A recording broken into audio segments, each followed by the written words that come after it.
అద్భుతంగా ఇక భూతద్రుహ క్షపయత స్తుతయేన తత్తే, హే శివ మీరు తప్ప ఇంకొకరు ఈ హాలాహలాన్ని, ఈ యొక్క భయంకరమైన విషజ్వాలను మీరు రక్షించండి, మమ్మల్ని అందరినీ దేవతలు దానవులందరూ కూడా కళ్ళు తిరిగి పడిపోతున్నారు ఆ వేడికి. అలాంటి కాలకూటం విషంగా మారి బయటకు వచ్చింది. ఆ సముద్రుడు మనను వెళ్ళిపోవడం కోసం అని చెప్పేసి విషాన్ని పొమ్మలేక పొగబెట్టాడు. మీరు ఏమైనా చెయ్యండి అని చెప్పేసి అందరూ కూడా శివుణ్ణి ఎలుగెత్తి చాటి ప్రార్థించారు. ప్రార్థించేసరికి అక్కడ ఆయన వచ్చాడు. పాపం దీనత్వం అహోబత భవాన్యేష తత్ ప్రజానాం పశ్య వైశసం క్షీరోద మథనోద్భూతాత్ కాలకూటాది ఉపస్థితం. అయ్యా సముద్ర మథనం ఏం చేసి అమృతం కోసం తవ్వుతూ ఉంటే అమృతం కాదు కదా మృతం వచ్చింది, అక్కడ కాలకూట విషయం వచ్చింది. ఈ విషయాన్ని మనం ఏం చేయాలి, దీన్ని ఎలాగన్నా మీరు తొలగించండి అంటే భగవంతుడు అక్కడి నుంచి అభయం ఇచ్చాట.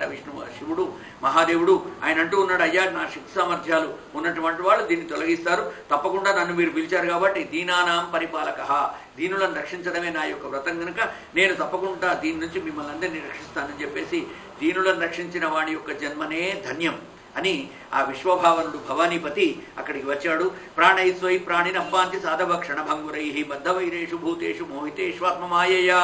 లోకంలో ప్రాణులంతా కూడా మాయామోహితులై పరస్పరం వైరాన్ని పెంచుకొని కొట్టుకొని చస్తూ ఉంటారు. కానీ నాకు ఎవడు శత్రువు లేడు, ఎవడో మిత్రుడు లేడు. నన్ను మహాశివ మహాదేవ అంటూ నన్ను ఎవరైతే ప్రార్థిస్తారో వాళ్ళే నాకు మిత్రులని చెప్తున్నారు. అందుకనే మనవాళ్ళు నమస్తే అస్తు భగవన్ విశ్వేశ్వరాయ మహాదేవాయ త్రియంబకాయ త్రిపురాంతకాయ త్రికాగ్నికాలాయ కాలాగ్ని రుద్రాయ నీలకంఠాయ మృత్యుంజయాయ సర్వేశ్వరాయ సదాశివాయ శ్రీమన్ మహాదేవాయ నమః ఆ విధంగా ప్రార్థిస్తారు. ప్రీతే హరౌ భగవతి ప్రియేహం సచరాచర. అయ్యా శ్రీహరి ఎప్పుడు ప్రసన్నుడు అవుతాడంటే తనతో సాటిగా ఉన్నటువంటి బ్రహ్మను శివుణ్ణి గౌరవించినప్పుడు శ్రీహరి ప్రసన్నుడు అవుతాడు. అంటే మన ఇద్దరు ఉన్నప్పుడు ఒక్క భార్యకు వచ్చేసి ఏదైనా చేసిపోతే కష్టం అండి. ముగ్గురు కూర్చున్నారు అక్కడ, వాళ్ళు ముగ్గురు కూడా సమాన స్కందులైనప్పుడు ఆ ముగ్గురు కూడా ఒకళ్ళనొకడు గౌరవించుకున్నటువంటి స్థానం అది. కాబట్టి లోకమంగళం జరుగుతుంది అని చెప్పేసి అన్నారు. శుకబ్రహ్మ చెప్తూ ఉన్నాడు, అయ్యా ఎప్పుడైతే హే పరీక్షిత్ మహారాజా ఎప్పుడైతే వీళ్ళందరి దేవతలు ప్రార్థించారో శివుడు అక్కడ ప్రకటమై అందరినీ రక్షించడానికి దీక్ష పూనాడు. అయితే ఆయన చేయాల్సిన పనేమిటి, విషం తాగడం కోసం పిలిచారు. ఏదో ఛాయో కాఫీనో ఇచ్చి ఆయనను పిలువలేదండి. విష్ణురు విష్ణురు విష్ణురు విష్ణు ఏవమా మంత్రే భగవాన్ భవానీ భవానీం విశ్వభావన తద్విషం జగ్దుమారేభే ప్రభావజ్ఞాన్వమోదత. తన యొక్క ప్రభావం తనకు తెలుసు కాబట్టి విషమైతే నేను తాగగలను, కానీ విషం తాగే ముందు ఎవరిని అడగాలి, అక్కడ విశ్వభావన భవానీ ఉన్నది. ఆ భవానీని అడగకుండా విషయం తాగితే రేపు ఏమైనా కాకూడదు జరిగిందనుకో, ఎవరిని అడిగి తాగేవు, నువ్వు ఎందుకు తాగేవి, కుతికే విదికి తెచ్చుకున్నావు, ఇప్పుడు నేను ఎవరు వేసుకోవాలి, కరీంనగర్కు హైదరాబాద్కు అపోలో హాస్పిటల్కు అని చెప్పి తిడతారు. కాబట్టి ఏం చెయ్యాలి అని చెప్పి ఆలోచించి ఆ శివుడు ఒక్కసారి అమ్మవారి వైపు చూశాట, పార్వతి వైపు చూశాట. చూసి ఏమంటావు మరి తాగమంటావా, ఇవి తాగమని అడుగుతున్నారు వీళ్ళంతా, ఇది విషం అని. మృంగెడు వాడు విభుండని మృంగెడిదయు గరళమనియు మేలని ప్రజకున్ మృంగుమని సర్వమంగళ మంగళసూత్రమునెంత మది నమ్మినదో. ఆమె మంగళసూత్రం మీద ఆమె గంత గట్టి నమ్మకం ఉన్నది. ఈ మంగళసూత్రం పొట్టే వేరే ఉన్నది, ఇది తెగదు కనుక నేను ఏం చేసినా ఇది తెగని మంగళసూత్రం కాబట్టి మింగెడువాడు విభుడు, ఆయన దేవుడు పరమాత్మ మహాదేవుడు మహేశ్వరుడు. ఆయన కాలకూట విషం ఉన్నటువంటి పెద్ద పెద్ద సర్పాలనే భుజం మీద తలపైన భుజాలకు చేతులకు ఆభరణాలుగా ధరించినటువంటి వాడు. విషం కోసం ఆయన భయపడు. ఇక మింగెడిది గరళమనియు, మింగేదేమిటి ఆ వస్తువు, అది గరళం విషం. మేలని ప్రజకు, అది ప్రజలకు మేలు చేస్తుంది కాబట్టి అది ప్రజలకు అమృతంలాగా పనిచేసే వస్తువు కనుక అది విషమైనా సరే మృంగుమని, కాబట్టి ప్రజలకు మేలు జరిగేది కనుక అయ్యా తాగు, ఏం తప్పు లేదు అంటూ సర్వమంగళ మంగళసూత్రమునింత మది నమ్మినదో. తన మంగళసూత్రాన్ని ఎంతగా నమ్ముకున్నది చూడండి. ఇక అనంగానే ఆయన పుట్టుకున్న ఆ విషయాన్ని తీసుకున్నాడు, హాలాహలాన్ని అలాగా దృష్టిలోకి తీసుకొని పానం చేశాట. జయ బోలో మహాదేవ భగవానికి తస్యాపి దర్శయామాస స్వవీర్యం జలక కల్మషః యచ్చకార గళే నీలం తచ్చ సాధోర్విభూషణం. ఆ గళాన్ని మింగుతూ ఉంటే ఆయన కనిపించిందట, నా లోకంలో ఉదర కుక్షిలో 14 భువనాలు ఉన్నాయి, నేను పరమేశ్వరుని. ఈ లోపలికి పోయిందంటే వాళ్ళందరూ చచ్చిపోతారని చెప్పేసి ఆ గళాన్ని లోపలికి పోనీయకుండా కుతికి వద్ద ఆపి పెట్టుకున్నట. ఇక నువ్వు కిందికి పోకు, ఇక్కడి దాకా వచ్చి ఆగు అని చెప్పి పెట్టుకుంటే ఆనాటి నుంచి నీలకంఠుడైనట. ఆ కంఠంలో గరళం ఉంది కాబట్టి కలకంఠుడు, నీలకంఠుడు, గరళకంఠుడు, విషకంఠుడు ఇలా ఎన్నో పేర్లు పాపం ఆయనకు వచ్చాయి.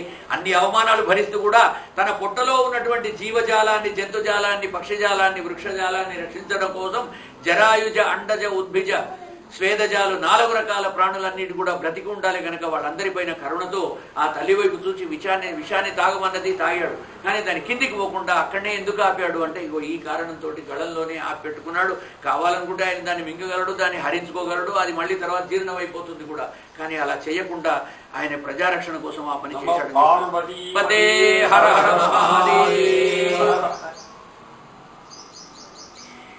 ఉదరములోకంబులకును సదనంబగుటెరిగి శివుడు చటుల విషాగ్ని కుదురుకున కంఠబిలమున పదిలంబుగ నిలిపే సూక్ష్మ ఫలరసము క్రియన్. ఫలరసం ఎట్లాగైతే మనం పండ్ల జ్యూస్ తీసుకొని మనం పళ్ళ రసాన్ని తాగుతాం అలా గుట్ట తాగి పరేశాట. కాకపోతే దాని కిందికి మాత్రం పోకుండా ఆత్పట్టుకున్నాడు. ఎందుకంటే యచ్చకార గలే నీలం తచ్చ సాధోర్ విభూషణం. ఏదైనా మచ్చ ఉన్నా కానీ అది సాధువులకి మంచి వాళ్ళకి ఒక ఆభరణంలాగా కనిపిస్తుందట. కాబట్టి నల్లగా కంఠం ఉన్నవాడు ఏ దేవుడు లేడు, ఈయన ఒక్కడే ఉన్నాడు కాబట్టి అది కూడా ఆయనకు ఒక ఆభూషణంలాగా ఉన్నది. మలినమపి హిమాంశోహో లక్ష్మీం తనోతి. చంద్రుడిని చూడడంలో మచ్చ ఉన్నా సరే చంద్రుడిని మనం వద్దనుకోం. ఆహ్లాదకరుడు, ఆయన ఎంతో చల్లదనాన్ని ఇస్తాడని చంద్రుడిని మనం పూజిస్తాం. కొంతమందికి పంకజం బురదలో పుట్టిన కమలాన్ని కూడా మనం ఆస్వాదిస్తాం. చెడ్డ వస్తువు పక్కన ఉంది కదా అని చెప్పి దాన్ని మనం ద్వేషించాం. కాబట్టి ఆయన కంఠంలో నల్లదనం ఉన్నా సరే మిగతా శరీరం అంతా కూడా గౌరాంగుడు గనక, తెల్లనివాడు గనక ఆ ఒక్క నలుపును మనం జర్రీకో కాలువైనట్టుగా ఆయనకు నలుపుంటే మాత్రమే మిగతా అంతా తెల్లగానే ఉన్నాడు కదా అని చెప్పేసి ఆయన గౌరవిస్తాం అని చెప్పి సాధోహ విభూషణం. గొప్ప వాళ్ళకి చిన్న మచ్చ కూడా, చిన్న మరక కూడా అది ఆభూషణంలాగా పనిచేస్తుంది. మరక మంచిది అనేటువంటిది ఇక్కడి నుంచి వచ్చింది. కాబట్టి ఇలా చదువుకున్న వాళ్ళే ఈ అడ్వర్టైజ్మెంట్లలో వాక్యాలు రాస్తూ ఉంటారు. మరక మంచిదే అని ఆ సర్ఫులకు వాటికి అడ్వర్టైజ్మెంట్ వస్తుంది చూడండి, అవి అలాంటివన్నీ ఇవే. కాబట్టి సాధువుల విభూషణం, మచ్చ కూడా సాధువులకు విభూషణంగా ఉంటుంది. అది చాలా అలంకారంగా ఉంటుంది, ఒక ఆభరణంలాగా వెలుగుతుంది అని చెప్పి చెప్తూ ఉన్నాడు. నాలం వా పరమోపకారకమిదం త్వేకం పశూనాం పదే పశ్యన్ కుక్షిగతాన్ చరాచరగణాన్ బాహ్యస్థితాన్ రక్షితం. తన యందు ఆధారపడి ఎంతమందో కుక్షిస్తాకిల భువనుడు కనుక ఆయన భువనం, ఆ 14 భువనాల్లో ఉండే చరాచర జీవాలన్నీ బ్రతికి ఉన్నాయి. చరాచర గణాలన్నీ బాహ్యస్థితాన్ని రక్షితం, బయట ఉన్నవి లోపల ఉన్నవి వీటన్నిటిని కూడా రక్షించడం కోసం సర్వామర్త్య పలాయన ఔషధమది జ్వాలాకరం భీకరం నిక్షిప్తం గళేన గళితం నోద్గీర్ణమేవత్వయా. శివానంద లహరిలో చెప్తున్నాడు, శంకరాచార్యుల వారు చెప్పిన శ్లోకం ఇది. అయితే సర్వామర్త్య పలాయన ఔషధమతి, అందరూ కూడా ఈ విషయం తాగకపోతే పలాయనం చింతకిస్తారు, ఇక్కడ ఇవ్వడం లేకుండా వెళ్ళిపోతారు. కాబట్టి అందరినీ కూడా ఉంచి మళ్ళీ వాళ్ళు కార్యసాధన అయ్యేంత వరకు, అమృతాన్ని మథించేటంత వరకు కూడా ఉంచడానికి ఏది పనికి వస్తుందో వికారోపిశ్లాఘ్యో భువన భయభంగం వ్యసనినా అని పుష్పదంతుడు తన యొక్క దీంట్లో మహిమ్న స్తోత్రంలో చెబుతాడు. మహిమ్న స్తోత్రం చాలా గొప్పది. మన పూర్వకాలంలో మహావాది ఆయన బ్రహ్మానందేంద్ర సరస్వతి గారు, ఆయన మహావాది విశ్వనాథ్ శాస్త్రి, ఆయన పేరేంత తండ్రి గారు, ఆయన మన వినోద్ వాళ్ళ తాత స్వామివారిగా అయిన తర్వాత బ్రహ్మానందేంద్ర సరస్వతి ఆయన మంత్రంలో ఆడవాళ్ళందరికీ కూడా మహిమను నేర్పించాడు. ఆ రోజుల్లో ఆ మహిమను నేర్చుకుంటే ఏమిటంటే దాంట్లో ఇదే శివ మహిమ అన్న స్తోత్రం ఉంటుంది 40 శ్లోకాల్లో. చిన్న స్తోత్రం, వంట అయిపోయేవారు సరిగ్గా మా అమ్మ మొత్తం పారాయణం చేసేది ఆ మహిమను అంతా కూడా. అది పుణ్యం. తప్యంతే లోకతాపేన సాధవ ప్రాయశో జనా పరమారాధనం తద్ది పురుషస్యాఖిలాత్మన. మహిమ్న స్తోత్రం రాయడం కోసం కూడా కారణం ఉన్నది. కుబేరుడు పువ్వులు తెమ్మంటే లోపలికి పోతాట ఆయన కోరిమంటే, కుబేరుడు పువ్వులు తెమ్మని చెప్పి ఈ పుష్పదంతుడు అనేవాడు ఆయన దగ్గర పువ్వులు తెచ్చేవాడు. ఆ గోదాదేవి తండ్రి ఎలాగైతే ఆయన గోదాదేవి తండ్రి ఆయన కూడా ఒక ఆళ్వార్, ఆయన తీసుకువచ్చేసి 12 ఆళ్వార్లు ఆయన చేసుకుంటారు. ఏమంటారు ఆయన పేరు? విష్ణు చిత్తుడు. ఆయన ఎలాగైతే పువ్వులు తెంపి మాలలు తయారు చేసి విష్ణుమూర్తికి అక్కడ రంగనాథునికి సమర్పించేవాడు ఆ విష్ణు చిత్తుడు, అట్లాగా ఈయన కూడా ఈ పుష్పదంతుడు పువ్వులు తెచ్చేవాడు. ఓనాడు కుబేరుడు పువ్వులు తెమ్మంటే రోజు పువ్వులు తెస్తుంటే రాజుగారి తోటలో దొంగతనం అవుతున్నది. వీడు రోజు కుబేరుని యొక్క నగరానికి తీసుకొని వెళ్ళిపోతున్నాడు పువ్వులన్నీ. ఇక్కడ భూలోకంలో ఉన్న రాజుగారు చూశాట, నరేంద్రుడు చూసి, అరే ఏమిందిరా ఈ పూలన్నీ మాయమవుతున్నాయి, నాకు ఇంటికి ఎవరు తెస్తలేడు, ఈ పూలు ఏమవుతున్నాయి అంటే తోటమాలి చెప్పారట. సార్ రాత్రంతా పువ్వులు మొగ్గలు ఉంటాయి, పొద్దున్నేసి మేము కోద్దామని పోయే వరకు పువ్వు ఒక్కటి కూడా ఉంటలేదండి, ఎవరు ఎత్తుకపోతున్నారు వాడిని పట్టుకోండి అంటే వాళ్ళందరూ కూడా ఆ పుష్పదంతుడి దగ్గర భగవన్ మాయ చేత వాడి కాళ్లకు ఒక రసం వాడు లత్తుగా పూసుకొని వస్తాడు. అంటే అది కాళ్లకు పూసుకొని వాడు కనుక వస్తే మనం మన చరిత్రలో చదివినట్టుగా ఆయన ప్రవరుడు కూడా కాళ్లకు లత్తుగా పూసుకొని వెళ్తాడు కదా, ఆ విధంగా వాడు అది పూసుకొని వస్తే వాడు ఎవరికి కనిపించడు, మాయావేషంలో ఉంటాడు.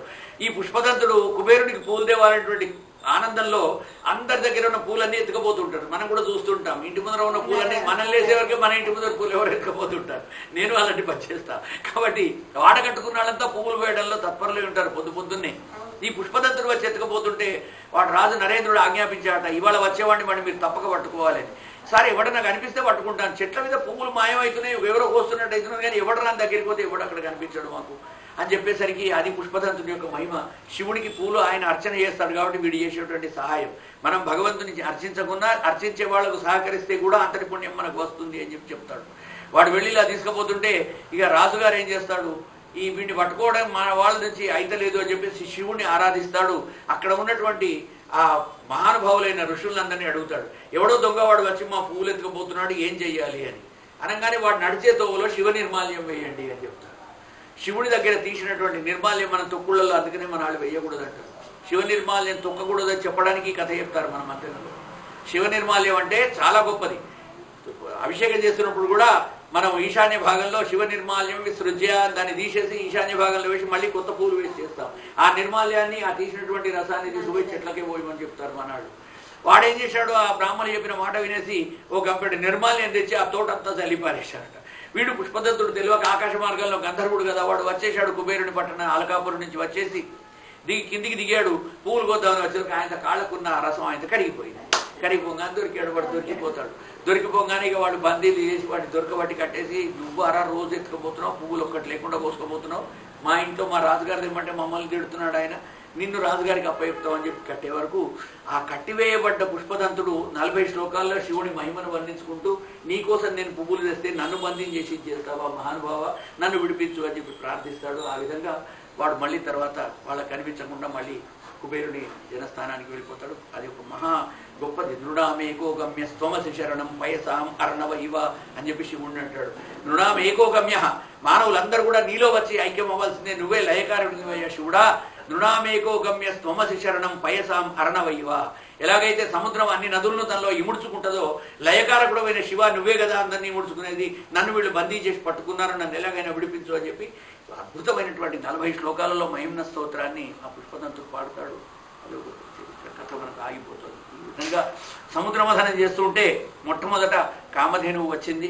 మీ అందరికీ తెలుసు, కామధేను అంటే కోరిన కోరికలు తీర్చేటువంటి వస్తువు. ఒక 16 వస్తువులు అలాగా వెళుతూ ఉంటాయి. ఆ వెళ్ళిన వాటిల్లో కొన్ని మన ముఖ్యమైన వస్తువులను చెప్పుకుందాం.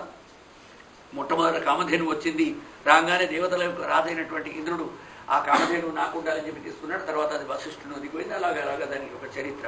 ఆ తర్వాత రెండవ వస్తువు బ్రహ్మవేత్తలైనటువంటి మహర్షులంతా కూడా ఇంకా మళ్ళీ మథనం చేస్తూ చెప్తే వాళ్ళ ఆజ్ఞ ప్రకారంగా దేవదానవులు మళ్ళీ మథనం చేస్తూ ఉన్నారు. ఆ సముద్రాన్ని చిలుకుతూ ఉంటే అందులోంచి ఉచ్చైశ్రవం అనేటువంటి ఒక గుర్రం వచ్చింది.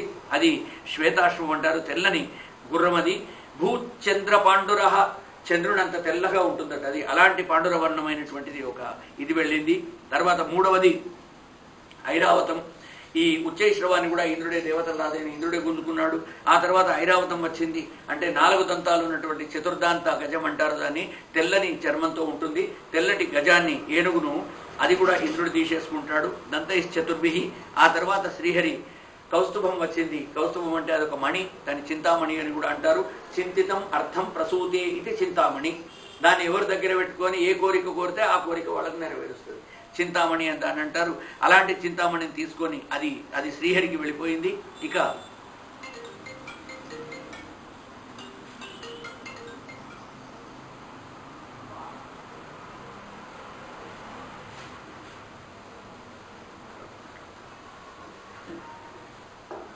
ఆ విధంగా కౌస్తుభం అని వచ్చింది, దాన్ని తీసుకున్నాడు. పారిజాత వృక్షం వచ్చింది, దేవతా వృక్షం అంటారు దాన్ని కూడా దేవేంద్రుడు తీసుకున్నాడు.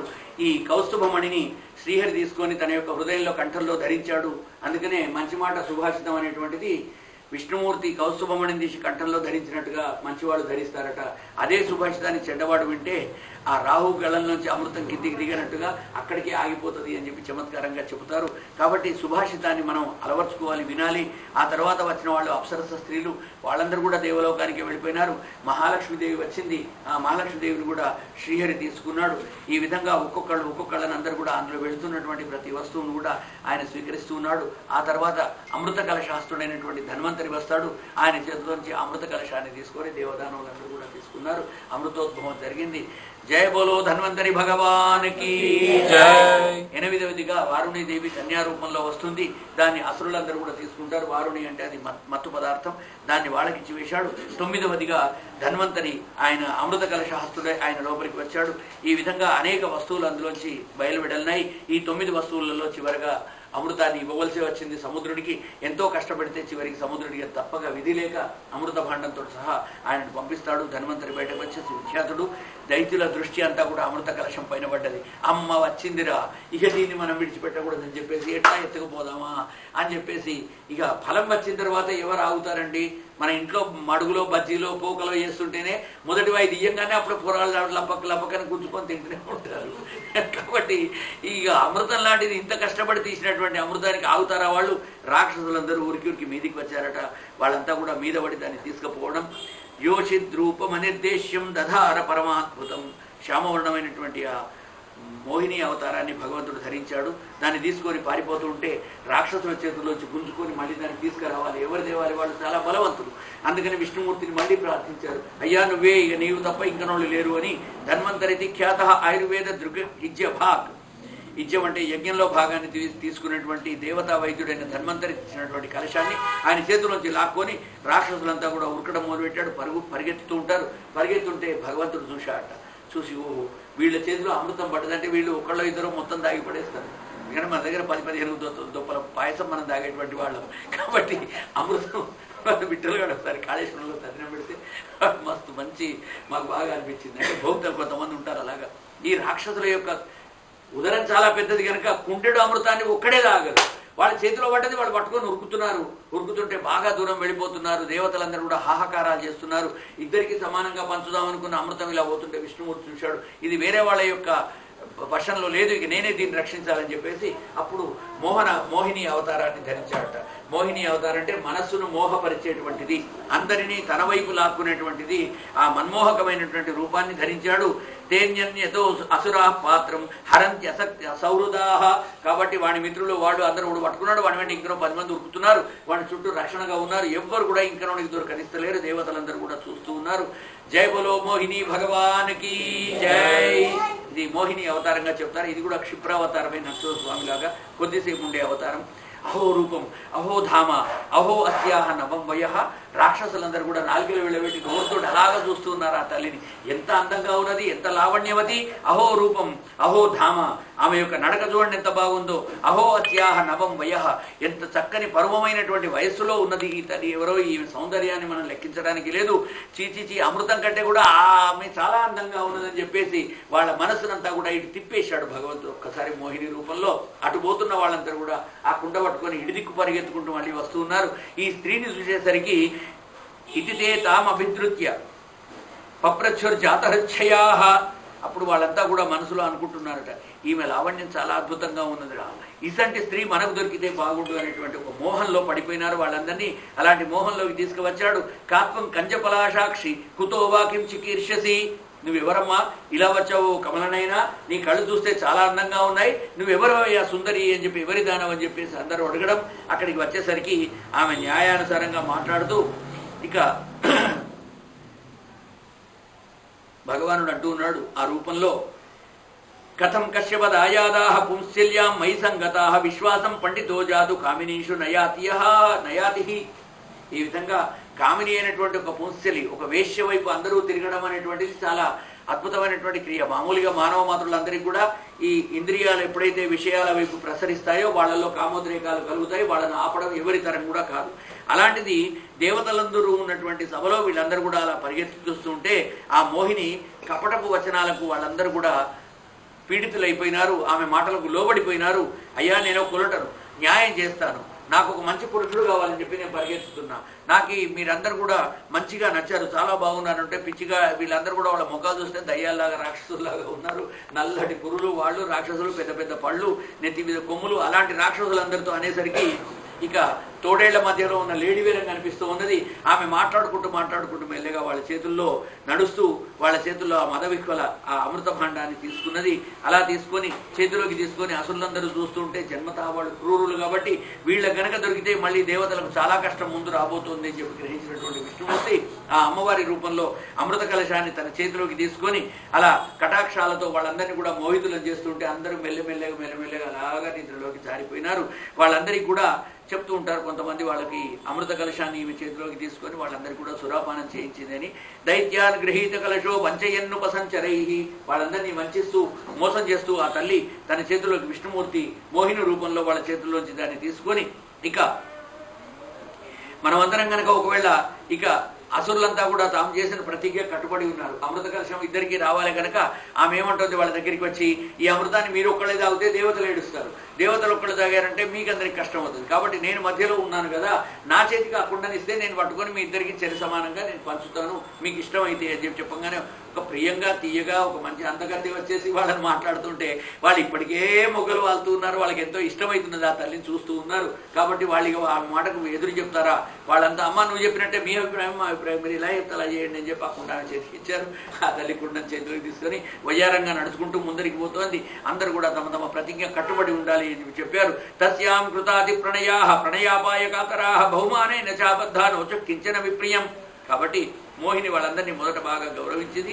ఆ కారణంగా వాళ్ళందరూ కూడా మోహినితో ఏ విధమైనటువంటి అప్రియాలు మాట్లాడతలేరు. మామూలుగా రాక్షసులైతే కొడతారు, చంపుతారు, ఏదైనా వేస్తారు, గుంజుకుంటారు, దాన్ని ఆ కుండనే వాళ్ళకు కొడతారు. కానీ ఈమెను చూసేసరికి వాళ్ళందరూ కూడా మోహంలో పడిపోయి ఆమె ఏది చెప్తే అది వినేటందుకు ఎలా మాట్లాడితే అలాగా అందరూ కూడా వశమైపోయినారు. అలాగా ఆమె వశంలోకి వచ్చేశారు. ఆ తల్లి వాళ్ళందరినీ కూడా అలా మాట్లాడించుకుంటూ బంధం తెగిపోతుందేమో అని భయపడుతున్నారు. ఆ కారణంగా మోహిని ఏ విధంగా వాళ్ళందరూ కూడా అప్రియంగా మాట్లాడతలేరు. ఈ విధంగా దేవలింగ ప్రతిచ్ఛన్న స్వర్భానుర్దేవ సంసది ప్రవిష్ట సోమోభ్య చంద్ర అర్కాభ్యాంచ సూచిత. భాగవతంలో చెప్తున్నాడు, చంద్రుడు సూర్యుడు అటు ఇటు ఉండి సైగలు చేసినందువల్లనే వాళ్లకు ఆ రాహును అతని కంఠాన్ని తెంచాడు అని. కానీ సూర్యచంద్ర గ్రహణాల గురించి ఇది ఇక్కడ కూడా చెప్పడు. ఇక వాళ్ళకు శత్రుత్వం ఏర్పడింది అంతవరకే చెప్తాడు భాగవతంలో. ఇక గ్రహణ కాలంలో వాడు వస్తారని మన వాళ్ళు ఈ భాగవతంలో ఆయన చెప్పింది ఛాయ వస్తుంది అని చెప్తే దానికి గ్రహణం పట్టుకుంటుంది. సూర్యుడు రాహు మింగుతాడు, చంద్రుడు మింగుతాడు అని బ్రహ్మదేవుడు ఒక గ్రహణంగా దాన్ని గ్రహంగా చేశాడు, ఛాయగా చేశాడు. ఆ రాహువే సూర్యచంద్రుల పైన ఆక్రమణ చేస్తుంటాడు. ఆ సూర్యచంద్ర గ్రహణాలు ఏర్పడుతుంటాయని చెప్పి ఈ చెప్పిన మాట ఎస్తు పర్వణి చంద్రార్క అభిధావతి వైరధీహి, వైరంతో వాళ్ళు వెంటబడుతుంటారని. అయితే ఈ అమృతాన్ని పంచే సమయంలో వాళ్ళందరూ కూడా మూర్ఛలోనే పడిపోయి ఉన్నారు, అందరూ కూడా నిద్రలోకి దూగి ఉన్నారు. ఆ సమయంలో ఈమె అమృతాన్ని తీసుకొని అందరు దేవతలను ఒక పంక్తిలో కూర్చోబెట్టి అమృతాన్ని పంచుతూ వస్తూ ఉన్నది. వస్తూ ఉన్నప్పుడు ఒక రాహు అనేటువంటి ఒక రాక్షసుడు సింహిక కొడుకు, వాడు కూడా కయాధువు యొక్క అక్క కొడుకు, అంటే హిరణ్యకశపునికి మరదల కొడుకు అవుతాడు. ఆ కయాధువు యొక్క అక్క కొడుకు అయినటువంటి సింహిక కొడుకు అయినటువంటి రాహు అక్కడికి వచ్చి ఆ దేవతల పంక్తిలో వచ్చి నిల్చుంటాడు. వీళ్ళందరూ మా వాళ్ళంతా నిద్రపోతున్నారు, నేను మాయావేశిని కదా అని చెప్పేసి కామరూపంతో తన రూపాన్ని మార్చుకొని ఒక దేవతలాగా వచ్చి సూర్యచంద్రుల మధ్యలో వచ్చి నిల్చుంటాడు. ఈ మోహిని అవతారంలో ఉన్న దేవత వాళ్ళందరికీ కూడా అమృతాన్ని పంచుతూ వస్తూ ఉంటే ఆ తొందరలో చంద్రునికి వేసింది, సూర్యునికి వేసింది. ఆ మధ్యలో ఉన్న రాహుకు వేసేసరికి అటు ఇటు ఉన్నటువంటి సూర్యచంద్రులు ఇద్దరు కూడా వీడు మన దేవత కాదు, వీడు దేవతల్లో వచ్చి నిల్చున్నాడు, వీడు ఎవడో వేరే వాడు, మనవాడు కాదు, వీడు మనవాడు కాదు అని చెప్పి అరవడం, అలా ఆ కళ్ళతో సైగ చేయడం, దాన్ని గమనించినటువంటి ఆ మోహిని రూపంలో ఉన్న ఆయన అమృతం యో అపిబద్ధైత్య తం వైకుంఠ ద్విధా అచ్చినత్, ఒక్కసారి చక్రాన్ని స్మరించుకున్నాడు. ఆ మోహిని రూపంలో ఉన్న విష్ణుమూర్తి తన చక్రంతో ఆ రాక్షసుడు ఎవడైతే అమృతాన్ని తీసుకొని గొంతులో వేసుకున్నాడో వాని కంఠాన్ని దురిపేశాడు. అలా నరికేసేసరికి అమృత స్పర్శ అయిన కారణంగా దిగుతున్న అమృతం కింది భాగాన్ని, పైన ఇంకా దిగకుండా ఉన్న అమృతం పై భాగంలో రెండు కూడా సజీవంగా ఉండిపోయినాయి. అమృత స్పర్శ వలన ఆ చక్రం దాన్ని కోసేసింది. వాళ్ళిద్దరు కూడా పైవాడు రాహువుగా పైవాడు కేతువుగా, కిందివాడు రాహువుగా ఉంటాడు. అందుకే రాహువుకు సర్పం తల ఉంటుంది, కేతువుకు సర్పం యొక్క మొండె ఉంటుంది. ఆ ఇద్దరిని కూడా మనకు అమృత స్పర్శ దేవతల విష్ణుచక్రం తాకింది కనుక వాళ్ళను కూడా మన వాళ్ళు నవగ్రహాలతో పాటు వాళ్ళు పూజించడం ప్రారంభించారు. ఒక రాక్షసులను పూజించే సంప్రదాయం అక్కడి నుంచి వచ్చింది. విష్ణుచక్రం యొక్క మాయ చేత శిరస్వమరతాం నీతం అజో గ్రహమచి క్లుపత్ ఎస్తు పర్వణి చంద్రార్క అభిధావతి వైరధీహి. ఈ విధంగా నన్ను పట్టిస్తారా మీరిద్దరు అమృతాన్ని రాకుండా వేశారని ఆ ఇద్దరికి కూడా పగ ఉన్నది అని చెప్పి మన వాళ్ళు కూడా భావిస్తూ ఉంటారు. దేవతలందరూ కూడా అమృతాన్ని స్వీకరిస్తూ ఉంటారు. సకల జీవలోకాలకు జీవప్రదాత అయినటువంటి ఆ శ్రీహరి ఆ రాక్షసులు చూస్తూ ఉండగానే మోహిని రూపాన్ని త్యజించేసి తన యథార్థ రూపాన్ని ధరించాడు. ఇంకా మధ్యలో కథ కూడా మధ్యలో మళ్ళీ ముందర వస్తుంది. మోహిని రూపంలో ఉన్నటువంటి ఈ అమ్మవారిని శివుడు మోహించి వెంటబడ్డం, ఆ తర్వాత పార్వతీదేవి చాలా దుఃఖంతో బాధతో ఉండి వచ్చి అడగడం, ఆ తర్వాత విష్ణుమూర్తి ఆయనను కాసేపు ఆట పట్టించడానికి నేను అలా పరిగెత్తాను, శివుడు నాకేమి భర్త కాదు, నేనేం ఆయన భార్యను కాదు, నేను పురుషుణ్ణి అని చెప్పేసి విష్ణుమూర్తి ప్రకటన అవ్వడం, ఆ తర్వాత విష్ణుమూర్తి శివుడు తన యొక్క భార్య పార్వతితో కైలాసం వెళ్ళిపోవడం, అదంతా మోహిని అవతారం తర్వాత ఘట్టంగా చెప్తుంటారు. ఇక నముచి ఈ విధంగా అమృత స్పర్శ జరిగింది కాబట్టి రాహుకేతు హననం కాకుండా ఆ రాహుకేతులు ఇద్దరు కూడా బ్రతికి బట్టగట్టారు. వాళ్ళ దేవతల్లో మనం పూజిస్తూ ఉన్నాం అని చెప్పి భగవంతుడు చెప్తున్నాడు. ఏవం సురగణా సర్వే సమదేశకాల హేత్వర్ధక మతయో అపి ఫలే వికల్పాః తత్రామృతం సురగణాః ఫలమంజసాపుః యత్పాద పంకజరజః శ్రేణాన్న దైత్యాః. కాబట్టి ఈ చెట్టుకు కింద ఉన్నటువంటి వేర్లకు మాత్రమే నీరు స్పృశిస్తుంది, కానీ పైన ఉన్నటువంటి ఆకులకు కొమ్మలకు నీరు తాకదయ్యా. ఆ విధంగా ఎవరైతే భగవంతుని నిజంగా పాదాలంటి సేవించారో అలాంటి దేవతలందరికీ కూడా వాళ్ళకి చెట్టుకు నీరు లభించినట్టుగా, వేరుకు నీరు లభించినట్టుగా వాళ్ళకు సత్ఫలితం పొందారు. అలాగే రాక్షసులకు ఆ ఫలితం దక్కలేదు. ఇది తెలిసినటువంటి అమృతం సులభంగా లభించింది. శ్రీహరి పాదపద్మాలను వాళ్ళు ఆశ్రయించి ఉన్నారు కాబట్టి పాదాలకు నీళ్లు పోస్తాం, కానీ చెట్టు యొక్క పైన చెట్టు మీద పోయి నీళ్లు పండ్లకు ఆకులకు పోయాం కదా. ఆ విధంగా అమృతం మాత్రం వారికి దక్కలేదు. మానవుడు తన ప్రాణాలన్నీ కూడా ధనాన్ని, కర్మలు, మనసు, వాక్కు అన్నిటిని కూడా భగవంతునికి అలాగా పాదాల దగ్గర మనం సమర్పించాలి. నిన్ననో మొన్ననో చెప్పాను కూడా, భగవంతుని నమస్కరించినప్పుడు పాదాల నుంచి పైకి నమస్కరించాలి. ఆయన యొక్క పాదాది కేశాంత వర్ణన భగవంతుని ఎన్నో తీర్లు చేస్తూ ఉంటారు. ఆయనకు మనం నమస్కరిద్దాం. సర్వస్య తద్భవతి మూల నిషేచన యత్. ఇదంతా చేస్తూ ఉంటే చూసినటువంటి దేవతలందరికీ కూడా ఆనందం కలిగింది. కానీ అమృతం మనకు దక్కలేదు అనేటువంటి కోపంతో రాక్షసులందరూ కూడా తర్వాత యుద్ధానికి తలబడతారు. అది వాళ్ళు మనం మొదలు పెట్టకూడదు, సాయంత్రం మొదలు పెడదాం. ఇక ఇప్పటికీ 12